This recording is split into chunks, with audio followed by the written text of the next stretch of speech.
Bismillahirrahmanirrahim. Assalamualaikum warahmatullahi wabarakatuh. Waalaikumsalam. Alhamdulillahirabbil alamin alladzi khalaqal mauta wal hayata liyabluwakum ayyukum ahsanu amala wa huwal azizul ghafur.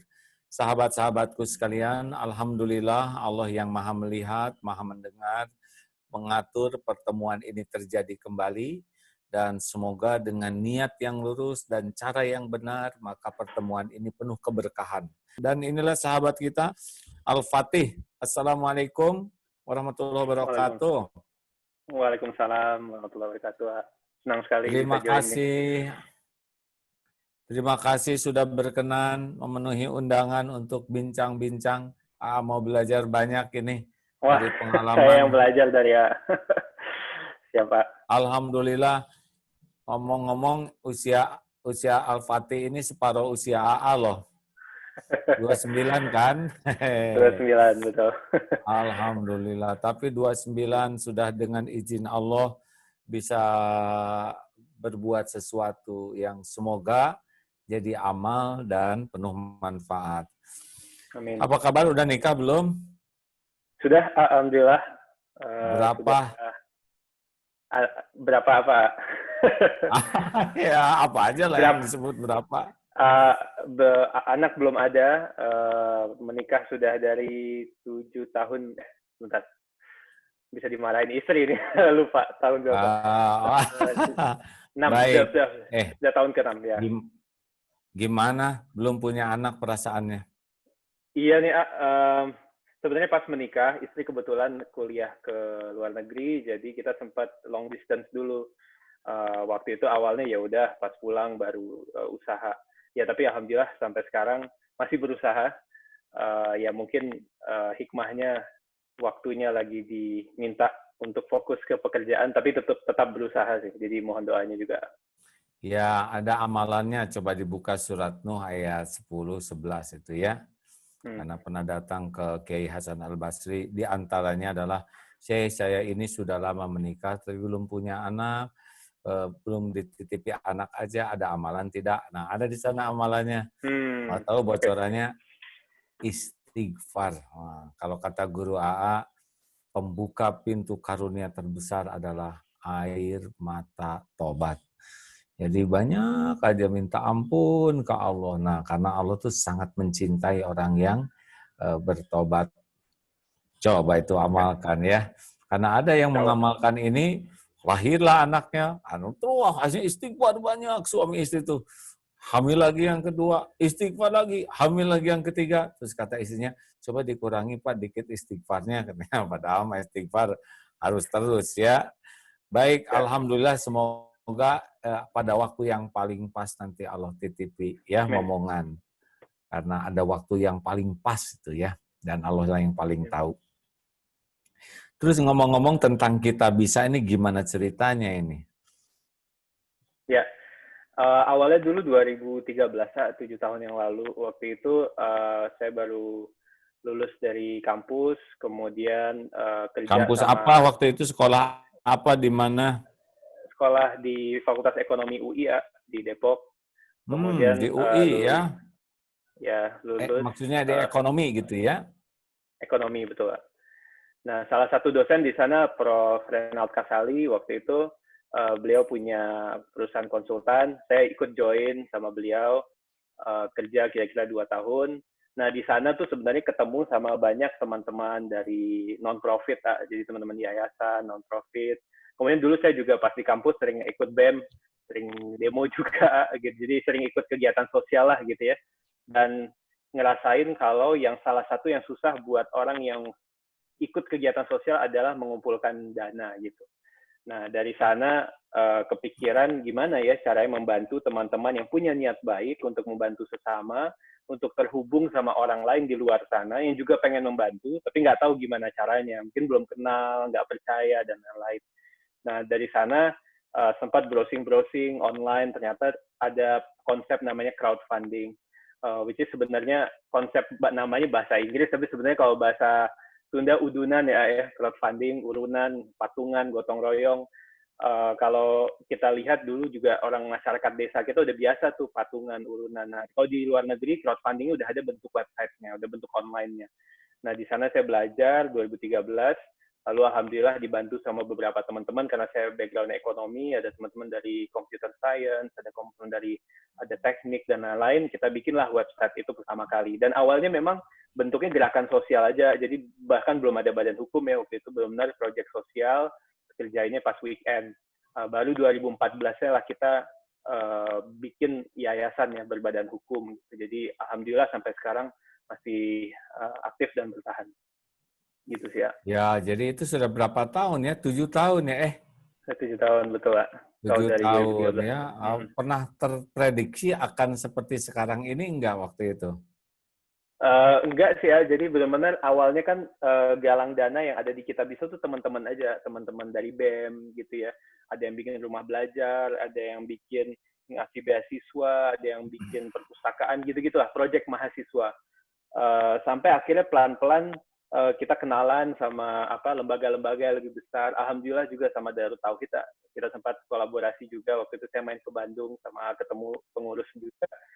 Kemudian banyak lembaga-lembaga zakat akhirnya ikut join, lembaga NGO internasional ikut, dan dipercaya juga sama beberapa influencer, alhamdulillah. Jadi beberapa momen, misalnya 2015 waktu itu sempat ada masjid yang terbakar di Papua, kalau ingat pas Idul Fitri ya, dan kita sempat heboh lah di sosial media gitu ya, saling menyalahkan dan lain-lain.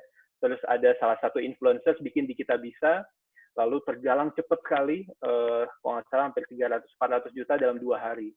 Dan waktu itu 2015, waktu itu belum crowdfunding belum terlalu dikenal, tapi orang jadi paham, oh ternyata gini ya caranya. Jadi di saat ada momentum, kita gotong royong bareng-bareng, dan alhamdulillah masjid terbangun, ada fotonya, dan donatur juga merasa bahagia. Nah, jadi beberapa momen-momen kayak gitu sih ya, beberapa kali muncul, terdanai gitu ya, dan itu jadi membangun trust buat donatur, dan alhamdulillah kita jadi bisa berkembang juga. Nah, ini apa posisi sekarang nih? Seperti apa kita bisa nih sekarang, fakta yang Allah titipkan ke adik-adik di sana?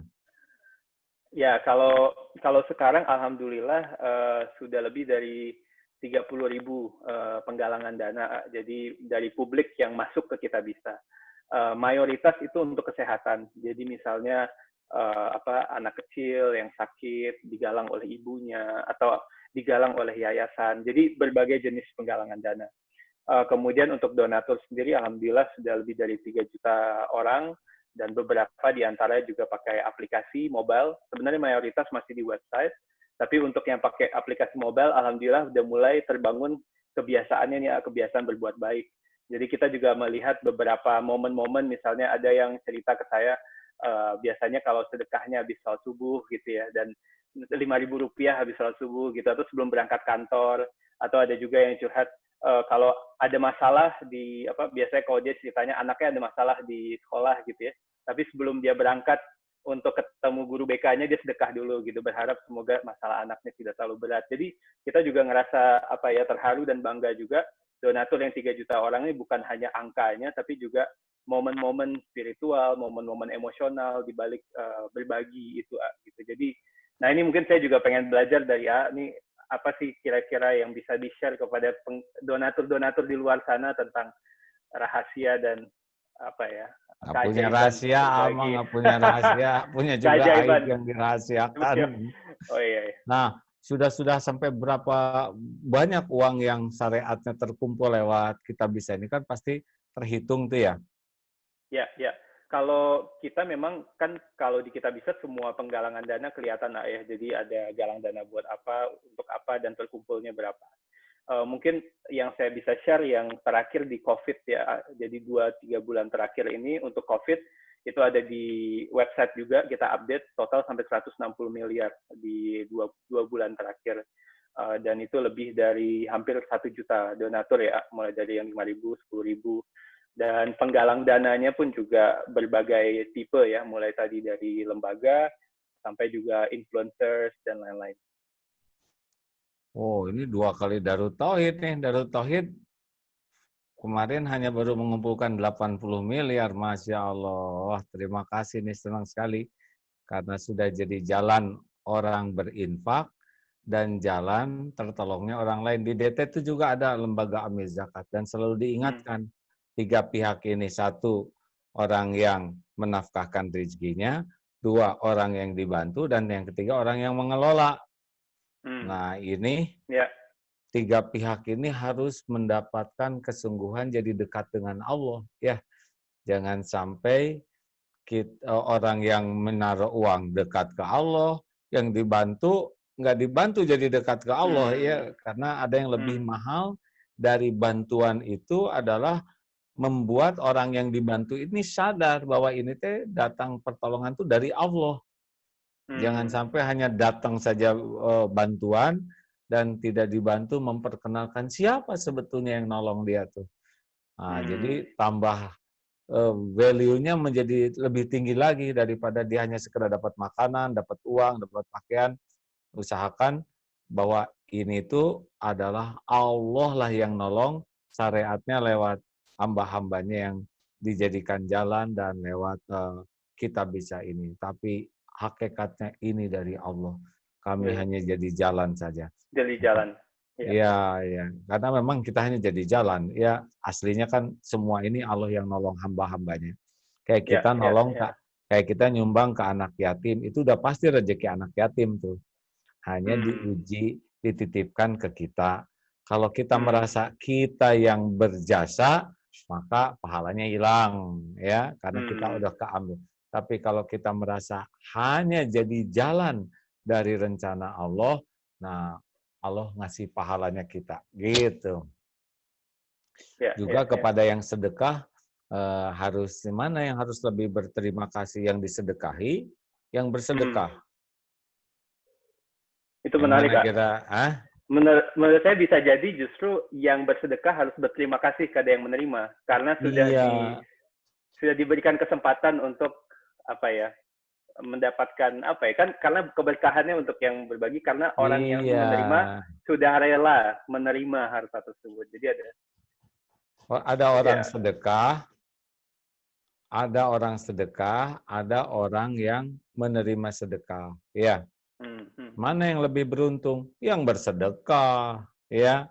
Makanya kalau dua-duanya beruntung, tapi yang paling beruntung yang sedekah karena dia sudah jadi jalan, dia tidak jadi orang yang disedekahi, yang ditolak bala, yang bersedekah, yang digugurkan dosa, yang sedekah, yang dilipat gandakan rezekinya, yang sedekah. Makanya harusnya yang bersedekahlah yang berterima kasih kepada orang yang disedekahi, karena dia bisa jadi punya kesempatan tertolak bala, ya.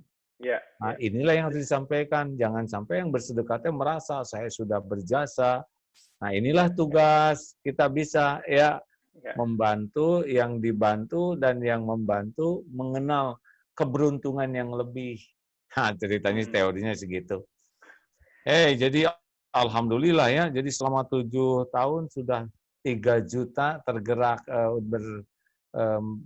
berbuat kebaikan, dan berapa puluh ribu tadi yang menjadi jalan terbantu, ya. Masya Allah.